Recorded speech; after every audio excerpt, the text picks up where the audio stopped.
Bonjour, vous allez apprendre maintenant à étudier des limites en utilisant des théorèmes que l'on appelle des théorèmes de comparaison. Un premier théorème, on a deux fonctions f et g. F est supérieur ou égal à g pour x supérieur ou égal à x0. Alors, si la limite de g de x quand x tend vers plus l'infini est égale à plus l'infini, il est intuitivement clair que la limite de f de x quand x tend vers plus l'infini va être aussi égale à plus l'infini. Donc, si limite de g de x quand x tend vers plus l'infini égale plus l'infini, alors limite de f de x qui est supérieure à g de x va être aussi égale à plus l'infini pour x tendant vers plus l'infini. On le voit sur ce schéma. Voilà la courbe représentative de la fonction g.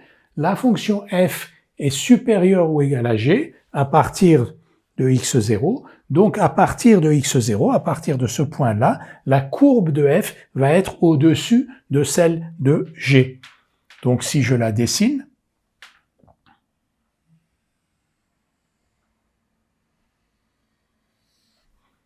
là, ça va être la courbe de f. Donc, vous voyez que si g tend vers plus l'infini quand x tend vers plus l'infini, f a fortiori va tendre aussi vers plus l'infini quand x tend vers plus l'infini. La courbe de f est toujours au-dessus de la courbe de g à partir de x égale x0. Nous allons maintenant voir le deuxième théorème qui est de la même facture, mais cette fois-ci avec des f et g qui tendent vers moins l'infini.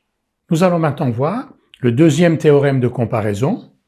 Nous avons deux fonctions f et g telles que, pour tout nombre réel x supérieur ou égal à un nombre réel x0 donné, f est plus petit que g. Et cette fois-ci, la limite de g quand x tend vers plus l'infini est égale à moins l'infini. F qui est inférieur à g, donc sa limite aussi va être égale à moins l'infini. Si limite de g de x quand x tend vers plus l'infini égale moins l'infini, f qui est plus petit que g, limite de f de x quand x tend vers plus l'infini sera égale à moins l'infini. Si on veut le représenter sur un schéma, voilà la courbe représentative de g. Donc vous voyez que quand x tend vers plus l'infini, g tend bien vers moins l'infini. Donc on voit l'allure de la courbe. Maintenant, la fonction f. La fonction f, elle est en dessous, elle est inférieure ou égale à g pour x supérieur ou égal à x0. Donc sa courbe, à partir de ce point-là, elle va être en dessous de la courbe de g.